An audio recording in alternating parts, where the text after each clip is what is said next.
Here on this Wednesday, this historic Wednesday with Hurricane Ian, as we're still tracking. We just heard from Governor DeSantis giving an update here as we're coming up on 6:02 now, and plenty of what he talked about. I went in depth on what the response might look like. Also talked about how they did send off the letter to the White House to try to get expedited response when it comes to federal aid and federal money for the first 60 days to help with reimbursements. And we go some of the video just showing the sheer power, the strength of the storm of the water as it pushes through. This comes to us from Fox 4's Caitlin Knapp, who has been stationed all throughout the week. She'll continue to be within Charlotte County of a door buckling under the pressure. And depending on wherever you go on social media, you will see pictures like this all over. Let me take a look at that. Yeah, the impact. Also some curfews in place. Fort Myers just starting up at 6 o'clock. The Fort Myers Police Department just announced that within the past hour. Also Collier County with a county-wide curfew starting at 10 p.m. tonight. So a note on that. Naples had already put one into place. We'd seen the high water there.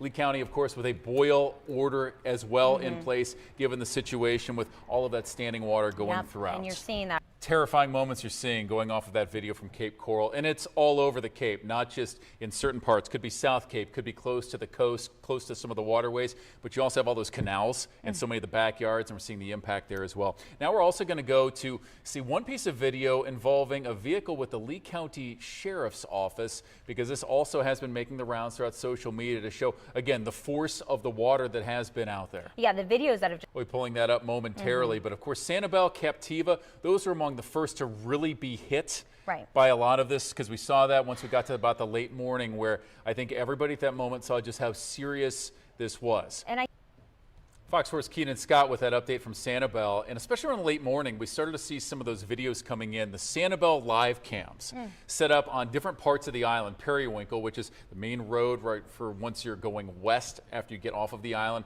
heading towards Casa Bell, and you just saw how much that was going through the roads with the storm surge pushing up against businesses and really filling the roadways. And it spanned from. Also, what is unusual, I think, for a lot of people is people who've been here for a while might be used to hurricanes. Some of us, I've covered floods for decades. Now, floods are different because they usually go up slowly, but for these storm surges where we're getting the flooding, this goes up fast.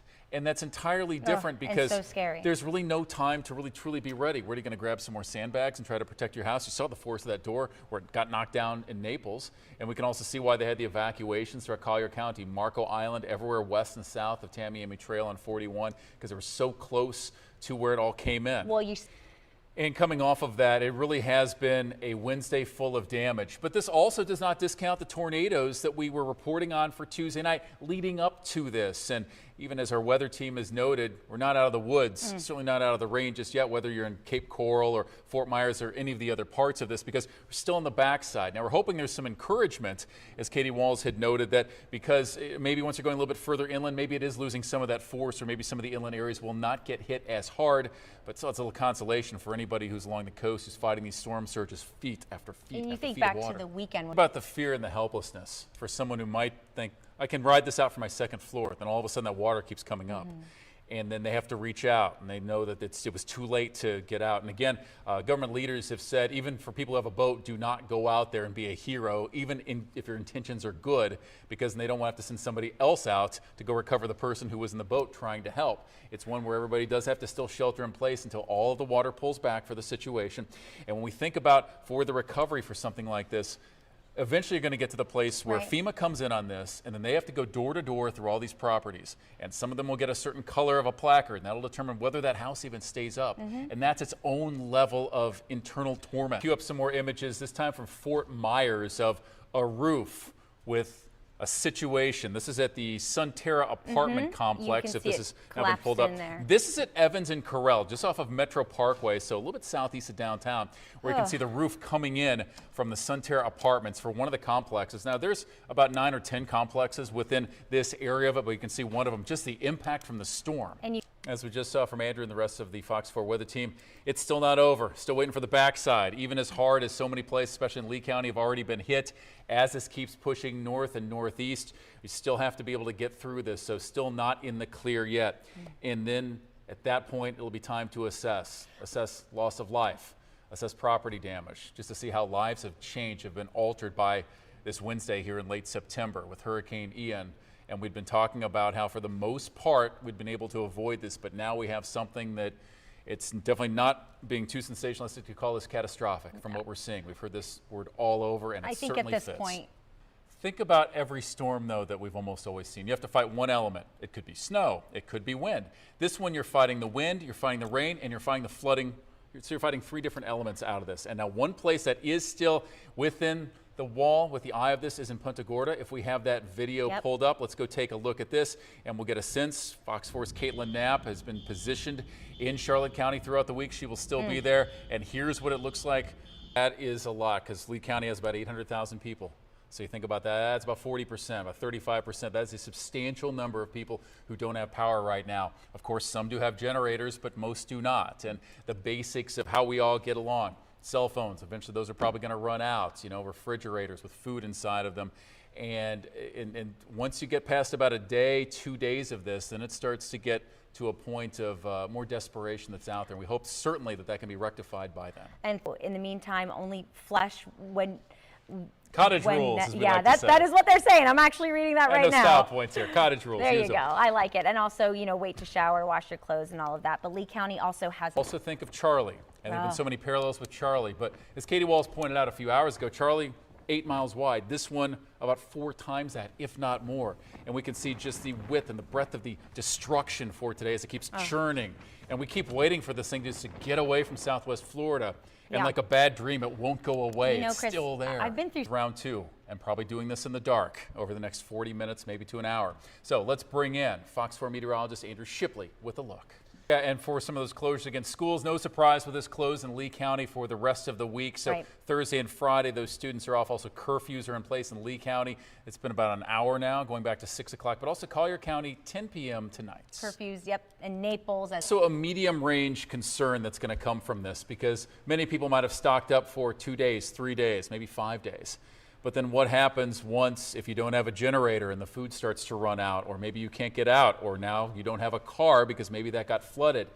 And that's also going to be a humanitarian concern here in Southwest Florida over the next few days, because even once the power comes on, there's going to be some people who have lost so much over the past 24 hours that how are they going to recover? And I'm talking about just for the basics, not for any luxuries. Wow, okay. There will come a time, probably in the next 24 to 72 hours, where we'll see whatever the loss of life turned out to be, because there have been so many stories of people who were trapped, or you see that water rushing in, and you see cars, you know, in certain situations, and we don't know if anybody was in any of the cars. But it seems all throughout social media, you've seen all these pictures of the water coming up to like the tops of the windows on cars, and you just wonder, well, not only are the cars totaled, but you hope that there was nobody in there. Maybe there could have been somebody in some of those. I mean, you hope that that's not the case. But again, over the next few days, we will see just how devastating from a humanitarian, from a loss of life perspective that Hurricane Ian has been, because it has been so incredibly strong. It will go down as one of the most destructive storms that this state has ever seen, especially Southwest Florida. Yeah. And here we are on this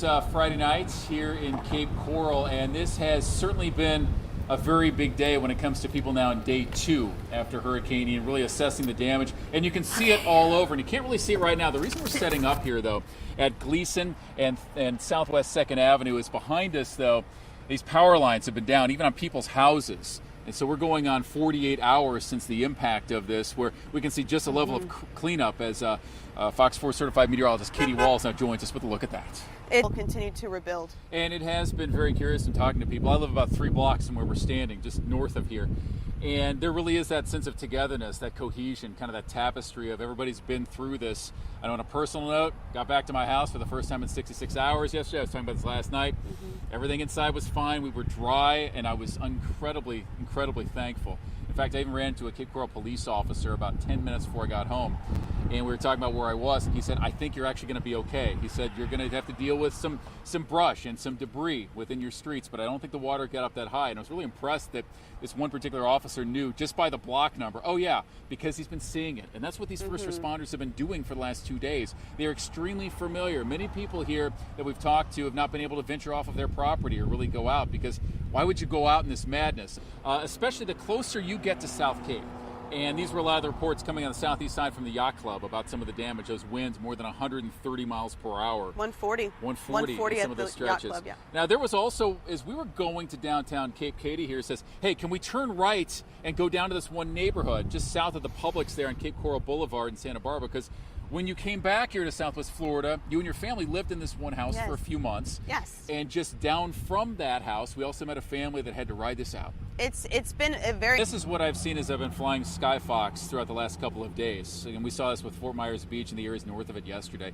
But here for Cape Coral, we did see some of that as well, because you talk about the canals and the impact of that, with that surge going up and then coming down. And we talked about just with Janet's house and with her family. Her dad was Martine. If he's catching this at some point over the next few days or weeks when the power comes back on, he was telling about his adventure. There were 10 of them riding this out in that home, with that water coming up to about 1.5 feet high. They were talking about filling the house within just 15 minutes. But for Southeast Cape, it's also been a concern. Chicago Pizza, the gentleman who talked to us today, who said he was going to offer free slices to first responders and discounts to everybody else if they came by. He said his neighbors really got hit hard with this. And we're still yet to get to that section because we ran into so many stories today. We're still hoping to get a lot of that as well. But we do to keep things nice and cold. And there was someone giving away bags of ice. Yeah. And I think the heartbreaking part for me, we had to turn around on Cape Coral. Right when we turned around, there was a teddy bear. And you know that the water must have filled the house. Yep. We saw so many toys, so many stuffed animals, so many blankets, furniture, kids' beds, mattresses here in the South Cape that were just right along the side of the road.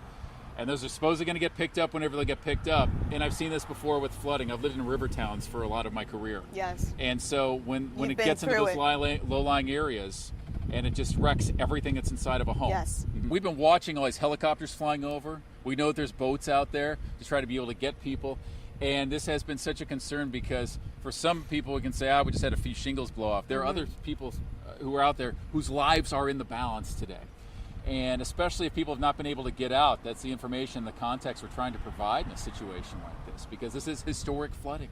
And I have to go back to the experience, though, that we had with Janet, though, today, because with 10 people riding this out, you got kids that are as old as those kids, too. Yes. I mean, that had to touch you. Oh, yes. That's what makes it even harder, because my babies also had to ride this out. They also had to undergo this. Did not expect a 2- and 5-year-old to have to ride out a Cat 4. That's the last thing I ever anticipated, trust me. And it was a hard-working day for so many people, too. Kind of getting through the reckoning of everything.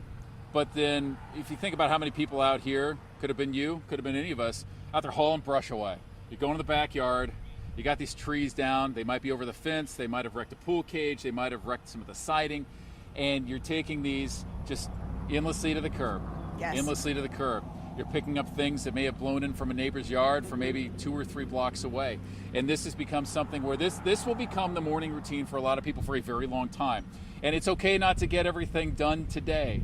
I've been through this in other parts of the country. It can take 5-6 weeks just to feel like you've gotten your yard to the point where it can be presentable even just to your own eyes. These are going to be some messy days. And we've seen so many stories, though, that have come in and so many experiences that people said, well, we just kind of rode this out, and people just kind of shrugging their shoulders. But we've also seen other people who saw a gentleman in that same neighborhood who was showing us his backyard where the pool cage got taken out, and he was just hauling out the brush, hauling out furniture, hauling out everything that had gotten flooded. I can say since you, Katie, since myself, since many of our other crews here at Fox 4 have been all throughout Southwest Florida, the damage is so extensive. You see it from the helicopter video, from the drone video. We saw it this morning from the Fort Myers Beach flight that went over that.